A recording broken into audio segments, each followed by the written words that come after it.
भिकारी समजून पोलिसांना पाणी दिलं, नंतर चौकशी केल्यावर धक्कादायक सत्य समोर. पोलिसांनी थेट सॅल्यूट ठोकला. नेमका तो माणूस कोण होता? उत्तर प्रदेशातील कानपूर सेंट्रल रेल्वे स्टेशनजवळ ही घटना घडली. स्टेशनवर नेहमीप्रमाणे प्रवाशांची ये जा सुरू होती. कुणी ट्रेन पकडण्यासाठी धावत होतं, कुणी आपल्या नातेवाईकांची वाट बघत होतं, तर कुणी प्रवास करून थकलेलं असल्याने स्टेशनवर बसलं होतं. याच गर्दीत एका बाजूला एक अनोळखी व्यक्ती शांतपणे बसलेली होती. त्याचे कपडे पाहून तो अनेक दिवसांपासून व्यवस्थित राहिलेला नसावा असं वाटत होतं. चेहऱ्यावर वाढलेली दाढी, अंगावर घाणेरडे कपडे आणि शरीरावर प्रचंड थकवा दिसत होता.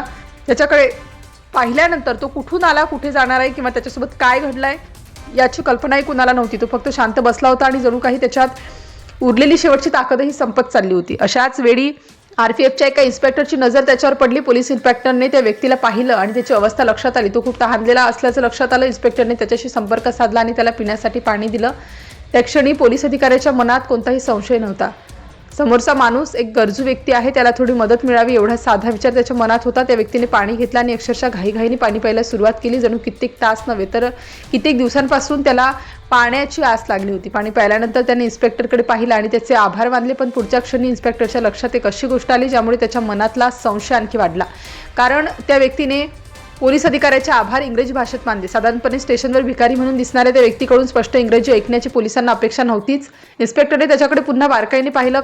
कपडे काहीतरी वेगळंच सांगत होते, शरीराची अवस्था काहीतरी वेगळं सांगत होती, पण त्याचा बोलण्याचा अंदाज आणि इंग्रजी ऐकून परिस्थिती काहीतरी वेगळं असल्याचं जाणवत होतं. पोलीस अधिकाऱ्याच्या मनात आता एक प्रश्न फिरत होता, हा माणूस नेमका कोण आहे, तो कुठून आला आणि सर्वात महत्त्वाचं म्हणजे तो या अवस्थेत कानपूर रेल्वे स्टेशनवर पोहोचला तरी कसा.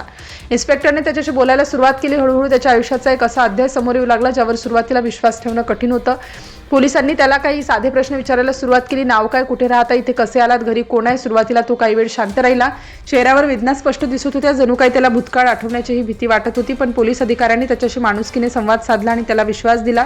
त्यानंतर त्या व्यक्तीने आपली ओळख सांगायला सुरुवात केली. त्याने सांगितलं की तो उत्तर प्रदेशातील औरैया जिल्ह्यातील बिधुणा परिसरातील समायन पोलीस स्टेशन हद्दीतील रहिवासी आहे. त्याने आपल्या वडिलांची नावही सांगितली. पोलीस अधिकारी आता अधिक गंभीर झाले, कारण हा काही साधा भिकारी नसल्याचं चित्र स्पष्ट होऊ लागलं. पण त्याच्या आयुष्यात नेमकं काय घडलं होतं हे अजूनही समोर आलेलं नव्हतं. यानंतर त्या व्यक्तीने आपल्या आयुष्यात घडलेली घटना पोलिसांना सांगायला सुरुवात केली आणि त्याची कहाणी ऐकताच पोलीस अधिकारी स्तब्ध झाले.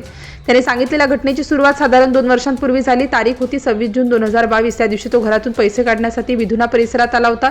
मात्र तिथे पोहोचल्यानंतर त्याला एक अडचण आली. परिसरातील एटीएम मशीन बंद असल्याचं त्याच्या लक्षात आलं. पैसे काढण्यासाठी त्याने दुसरा मार्ग शोधला. त्यानंतर तो आपल्या मित्र महेंद्रच्या दुकानात गेला आणि आधार कार्डच्या माध्यमातून पैसे काढायचं सांगितलं. पैसे काढल्यानंतर त्याला घरी परतायचं होतं, पण त्या दिवशी तो घरी पोहोचलाच नाही, कारण घराकडे जाण्यापूर्वीच त्याच्यासोबत असं काहीतरी घडलं ज्यामुळे त्याचं संपूर्ण आयुष्य बदलून गेलं. पैसे काढल्यानंतर तो बसची वाट पाहत होता. सर्व काही नेहमीसारखं सुरू होतं. त्याला कदाचित कल्पना नव्हती की पुढच्या काही क्षणांमध्ये तो आपल्या कुटुंबापासून इतका दूर जाणार आहे की पुन्हा कधी भेटेल की नाही याची खात्री होणार नाही. याचवेळी एका 4 चाकी वाहनातून काही व्यक्ती आल्याचं त्याने सांगितलं. त्यानंतर त्याच्या तोंडावर रुमाल लावण्यात आला. काही वेळात त्याला बेशुद्ध झाल्यासारखं वाटलं. नंतर त्याला काहीच आठवत नव्हतं. जेव्हा त्याला शुद्ध आली तेव्हा आजूबाजूचं दृश्य पूर्णपणे बदललेलं होतं. तो अशा ठिकाणी होता जिथे बाहेर जाण्याचा कोणताही मार्ग दिसत नव्हता. अंधार, बंद जागा आणि आजूबाजूला अनोळखी चेहरे. त्याला कदाचित तेव्हा जाणवलं असेल की आपल्यासोबत काहीतरी भयंकर घडलंय.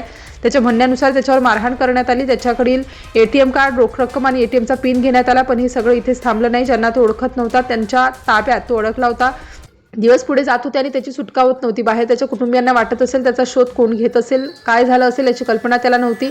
त्याच्या आयुष्यातील एक दिवस दुसऱ्या दिवसांसारखा होत गेला आणि सर्वात धक्कादायक बाब म्हणजे ही परिस्थिती काही दिवस किंवा काही आठवड्याची नव्हती. काळ पुढे सरकत राहिला. महिने गेले आणि अखेर वर्षही उलटलं. मात्र तो त्या कैदीतून बाहेर पडू शकला नाही.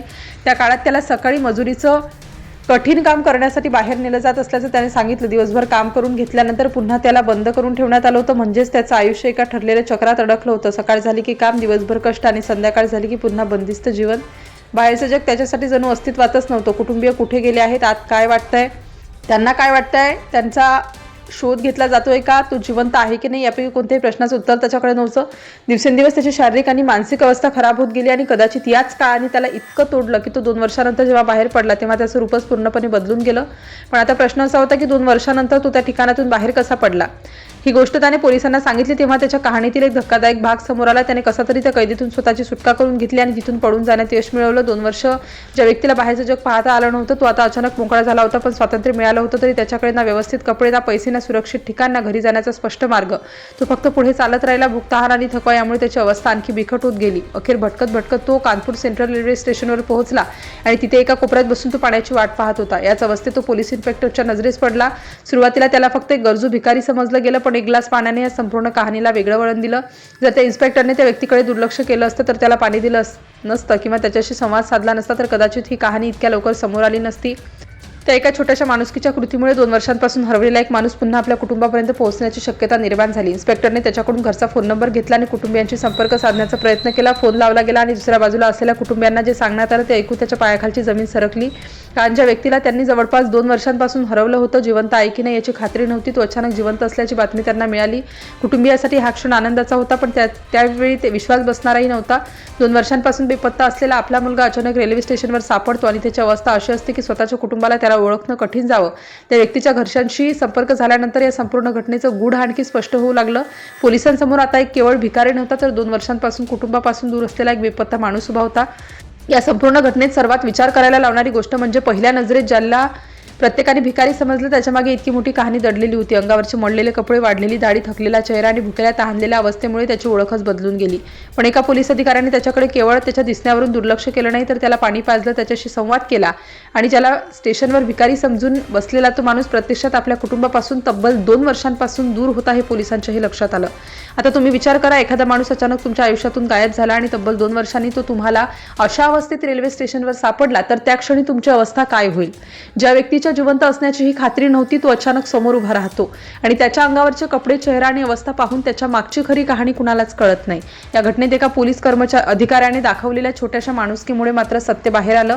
एका तहानलेल्या व्यक्तीला दिलेल्या पाण्याच्या एका घोटाने त्याची ओळख उघड झाली आणि अखेर 2 वर्षांपासून सुरू असलेल्या प्रतीक्षेला अखेर पूर्णविराम मिळण्याचा मार्ग मोकळा झाला.